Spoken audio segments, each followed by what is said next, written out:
I'm here with David Coe, who is Commissioner for Cybersecurity and Chief Executive of the Cybersecurity Agency of Singapore. David, welcome back to Cyber UK. This is not your first rodeo. How have you found Glasgow? Well, it's always a bit surprising because I remember when I was first invited for the inaugural Cyber UK by Kieran Martin back then. I had assumed they would all be in London.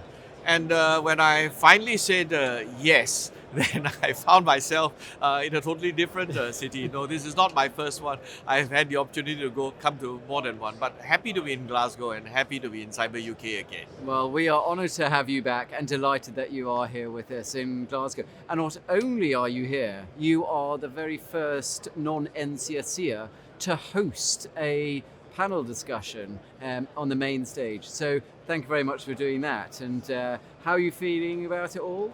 It's quite remarkable. I had in the past been offered the opportunities to speak on the plenary, and that is of course a great honor.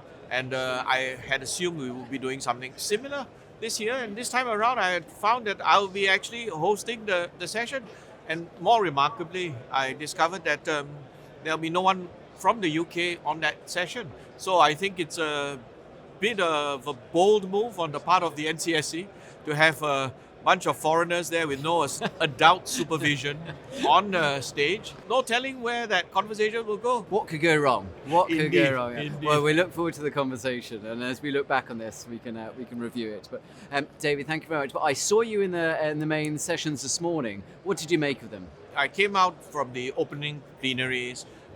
Richard, of course, spoke, the Minister for Security, as well as Professor. And all the sessions that I sat in were truly remarkable.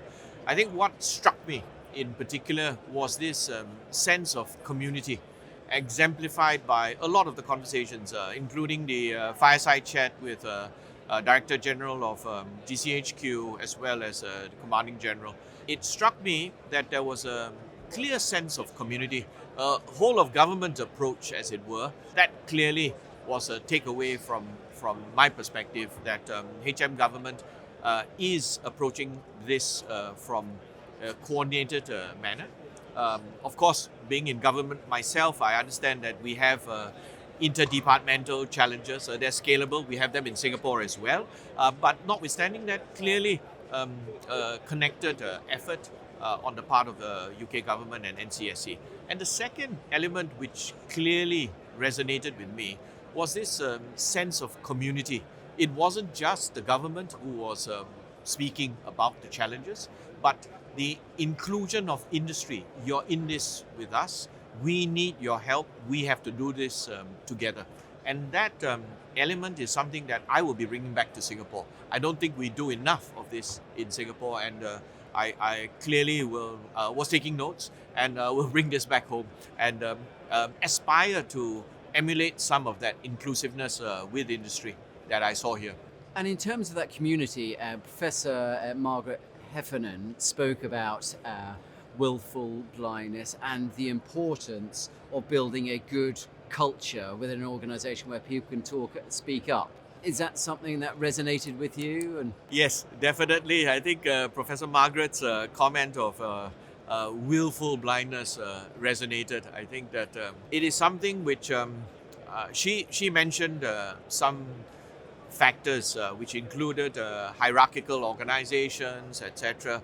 And when you're in the security services, hierarchical organizations are a feature, not a bug. So the rank gradient, as it were, is one element. And I would argue there's perhaps a cultural element to it as well.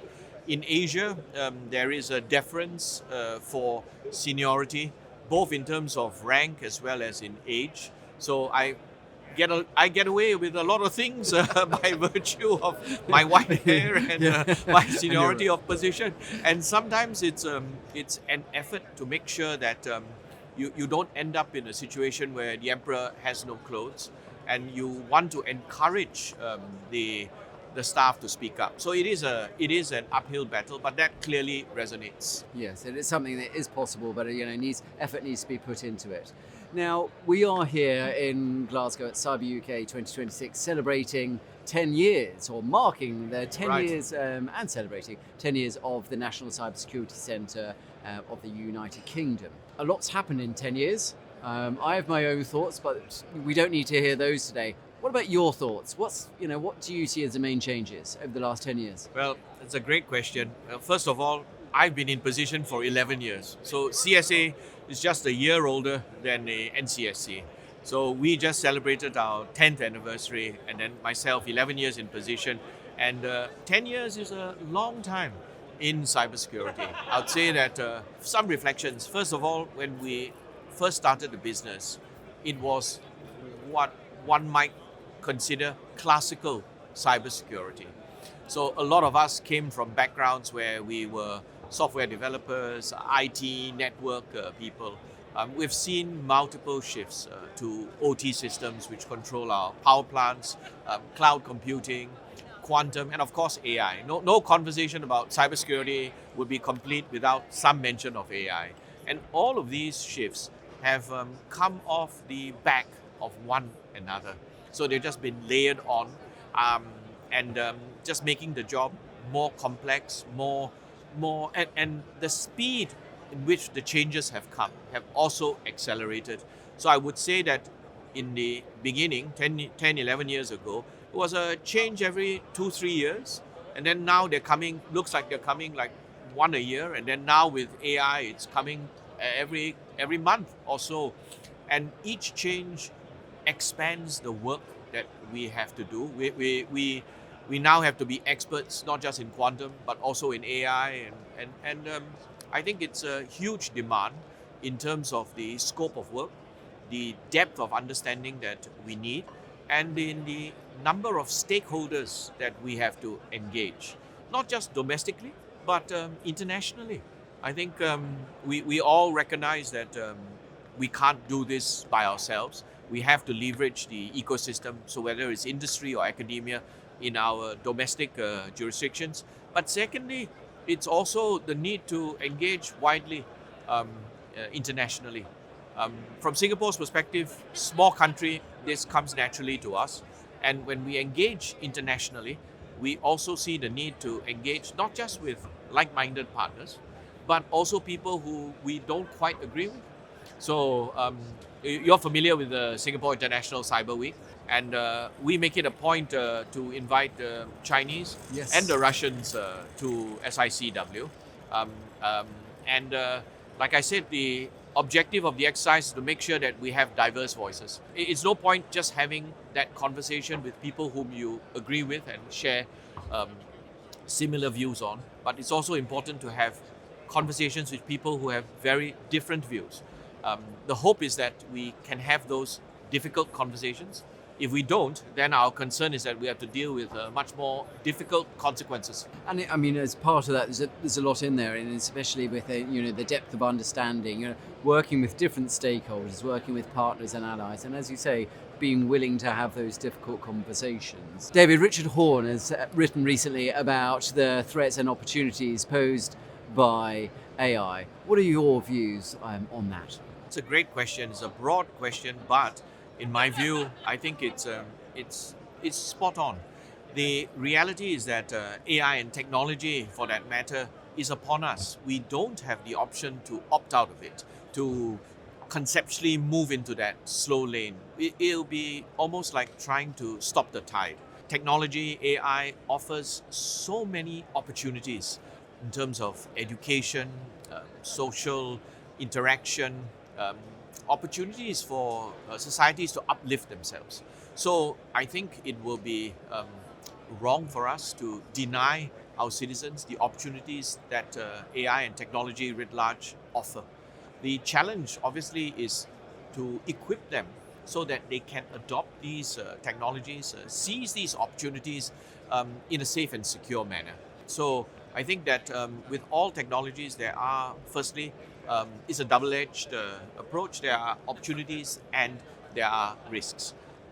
Our jobs, I think, as governments is to ensure that we facilitate the ability to seize these opportunities in terms of providing the scaffolding, the education, and the opportunities where these benefits can be spread out to the different parts of the ecosystem in the different industries and to individuals. So this would include things like training them, educating them, providing them opportunities to understand AI. Secondly, to facilitate where AI can play significant opportunities in the different sectors of the business. But on the other side, I think governments also have the duty to try to mitigate the worst of the risks that new technologies, and in this case AI, can represent. And these can be in the areas of transparency, bias, or even criminal activity. And all of them have different characteristics, but I think lend themselves to, firstly, potentially guardrails, education, and such like. And another element I think which is important is that governments cannot do them by themselves. The pace that technology changes is so fast that it outstrips our ability to regulate or legislate. So I think the traditional roles which government played, where we provide the legislative or regulatory guardrails, may not always work in this fast-paced society. So it behooves us, I believe, to now work collaboratively with industry to mitigate these risks. And that applies to the role of AI in relation to cybersecurity as well as its other applications. Absolutely. Yes. Well, David, that's been a fascinating conversation. Thank you very much for taking the time to speak with us. And it's a pleasure to welcome you back here to Cyber UK. My pleasure. It's great to be here. Thank you. Thank you again.